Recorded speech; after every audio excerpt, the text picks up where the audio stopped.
Écoutez, chère conscience, pourquoi les sorciers aiment-ils boire le sang, particulièrement le sang humain?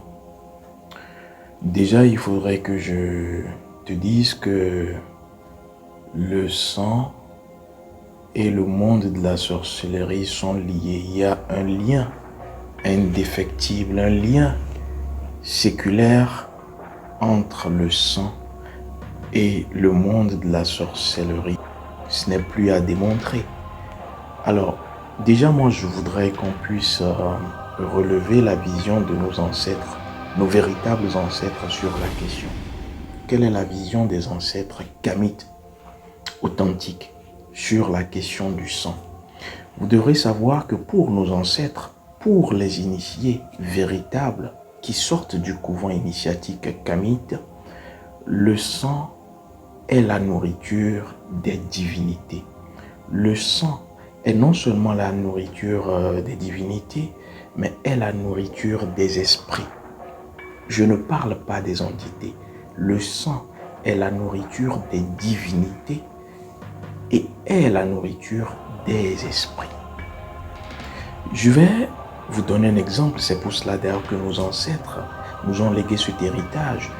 On ne consomme pas en tant que kamite un animal qui n'a pas été abattu dans les règles de l'art kamite, c'est-à-dire l'animal dont le sang n'a pas touché la terre et surtout n'est pas enfoui dans le sol ne doit pas être consommé.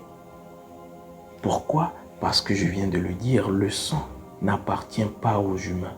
Le sang appartient, selon nos ancêtres, aux divinités et aux esprits. Et donc, lorsque vous avez de la nourriture et que vous avez de la viande, posez-vous toujours la question, est-ce que l'animal dont est issue la viande que je suis en train de consommer a été abattu dans les règles de l'art? Parce que le sang ne doit pas être consommé par les humains. Dit la spiritualité de nos ancêtres, dit la tradition authentique kamite. C'est pour cela que vous verrez que nos ancêtres vont mettre, je dirais, cette viande animale au feu pendant longtemps pour que le sang soit sorti totalement. On a donc des viandes qui vont être séchées. Il y en a même dans des traditions. Au Burkina, par exemple, la Haute-Volta, la viande qui va sécher au soleil pendant plusieurs jours. On appellera cela le cliché. Au Niger également, ces peuples connaissent cela. Alors, lorsque vous mangez un animal qui n'a pas été tué dans les règles de l'art, aujourd'hui avec les phénomènes que nous avons, qu'est-ce qu'il se passe? Il se passe que le sang étant pour les divinités, ça peut être des divinités de votre famille ou vos divinités individuelles, les esprits vont réclamer ce sang.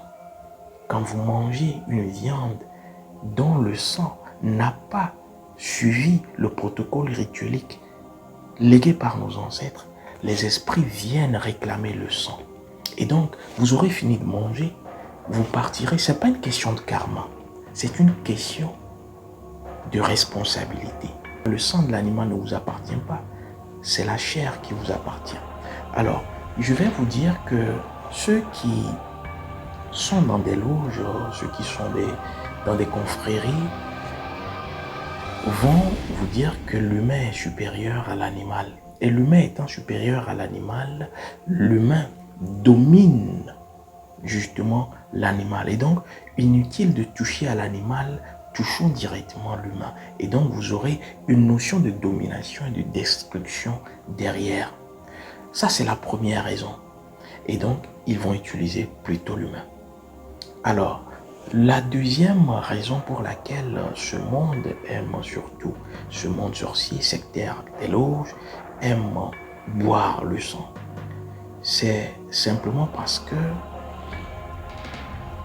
lorsque ces membres de sectes, de loges, de confréries sorcières se transforment la nuit, ces personnes se transforment en animal. Vous avez déjà entendu la légende des vampires? Oui, elles se transforment, ces personnes sorcières, en animal. Et donc, qu'est-ce qui va se passer? Elles ne voudront jamais que vous tuiez les animaux. Parce que quoi? Tous les animaux que vous voyez ne sont pas des animaux. Il y a même dans nos marchés des animaux qui sont là, mais qui ne sont pas des animaux. Il faut avoir un œil pour savoir. C'est pour cela que dans nos traditions, on ne tue pas un animal sans avoir suivi un rite pour être sûr que c'est un animal. Parce que même ceux qui sortent la nuit se transforment en animaux. Et d'ailleurs, au retour, il y en a qui se transforment, qui ne reprennent pas bien leur forme humaine. Et donc, ces personnes vous diront de ne pas toucher aux animaux. Donc, on a une préservation de l'animal simplement parce que ce n'est pas pour les beaux yeux de l'animal. C'est simplement parce que ces sorciers, ces membres de sectes et de loges font quoi? Se transforment eux-mêmes en animaux. Et c'est pour cela que nos ancêtres ont déjà parlé, relevé l'aspect des animaux totems. Ce que nous appelons les animaux de combat spirituel, parce que lorsqu'une personne connaît son animal de combat spirituel, cela lui permet de pouvoir mener le combat sur le plan spirituel. Alors, la troisième raison, c'est que ceux qui boivent le sang humain dans ces confréries sorcières, à partir du sang, se connectent aux autres membres de la loge, aux autres membres de la fraternité. Donc c'est un lien, c'est un élément de contact pour eux, entre eux.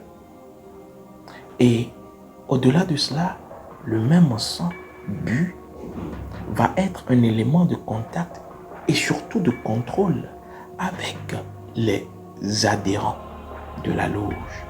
Et donc, on va se connecter également aux autres personnes qui sont dans le même rite de sang, même à distance, et pouvoir les maîtriser, les contrôler leur âme et les dévitaliser. C'est pour cela que vous aurez des exemples d'accidents. Beaucoup de personnes auront des accidents parce que lorsqu'il y a des accidents avec effusion de sang, ce sang-là est récupéré. Si vous êtes consciemment ou inconsciemment, volontairement ou involontairement, lié à un égrégore de secte ou de sorcellerie, ce sang-là, tous les accidents, les sangs qui coulent sont récupérés. Autre chose, c'est que les personnes qui sont involontairement dans ces cercles sans savoir vont commencer par maigrir. Il y a des amaigrissements qui ne disent pas leur nom. On ne comprend pas en fait toutes les analyses. On vous dira, il souffre d'anémie chronique, d'anémie pernicieuse, rien n'y fit. Mais lorsque ces personnes, après avoir fait le tour des hôpitaux, rentrent au village et tombent sur les véritables initiés, ils trouvent solution. Ces hommes et ces femmes. Pourquoi? Parce que la cause est sur le plan spirituel, c'est mystique. Et donc, les sectes ont fait quoi? Ont contrôlé leur sang. Et donc, à partir du sang, ont contrôlé leurs âmes. C'est ce qui fait d'ailleurs que les affaires ne marcheront plus. Il n'y a plus d'avancement. Beaucoup de personnes vivent des situations conflictuelles existentielles. Pourquoi? Simplement parce que ils et elles ont fait partie de l'eau, de confréries sorcières sans le savoir. Je vais vous dire également que c'est devenu une mode parce que avec l'avènement de la colonisation, aujourd'hui on parle de traditions importées. C'est des personnes, des Africains, qui, recherchant la vérité, vont, sans le savoir, rentrer dans des loges, dans des cercles qui sont appelés spiritualité. Et pourtant, il s'agit de New Age. Et donc, beaucoup d'Africains vont rentrer dans cette mode. Je vais vous dire que on peut faire partie d'une loge sans le savoir. Et surtout, cela peut devenir une pathologie. Pourquoi? Parce que c'est connu des cliniciens. On parle de syndrome de Renfield. Le syndrome de Renfield, c'est lorsqu'on a envie de boire du sang par pur tard. Et il y a 3 étapes pour les cliniciens. Le syndrome de Renfield, commence par l'auto-vampirisme. La deuxième étape, c'est la zoophagie. La troisième étape, c'est le vampirisme lui-même. Et on devient dépendant. Et vous pouvez détecter cela à une personne qui commence par être dans cette addiction au sang comme boisson. Ces cercles-là, ces confréries de sorciers, de loges, il y a un signe qui les distingue. C'est l'auto. Vous aurez remarqué, on a dit auto-vampirisme. C'est l'auto. Lorsque vous tombez dans le piège de l'automatisme, l'auto qui renvoie à vous, l'auto, c'est moi-même. Et donc, toutes les voix qui vous parleront d'autoconsultation, d'autothérapie,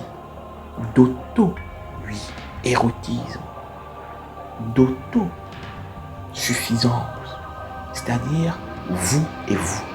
On n'a pas besoin de l'autre en réalité. Toutes ces voix sont en lien avec la sorcellerie. Pourquoi? Parce que nous, Kamites, ce qui nous définit, le Kamite authentique, c'est la spécialisation. Nous avons besoin de l'autre parce que l'autre a sa pierre. Mais lorsqu'on veut faire tout par soi, on devient un apprenti sorcier. C'est pour cela d'ailleurs que je vais avec mon staff pour la pleine lune du 22 juin, 6e pleine lune de 2024, parler du grand rituel qui permet de sortir d'une secte, d'une loge, d'une confrérie sorcière, que ce soit consciemment que vous y êtes allé ou inconsciemment. Comment y sortir? Comment sortir de là? Et surtout, comment protéger votre sang? Parce qu'il y a une quête de sang. Voici ce que je devrais partager avec vous. Si vous avez aimé, likez, commentez, partagez et surtout, activez la clochette de notification. À très vite.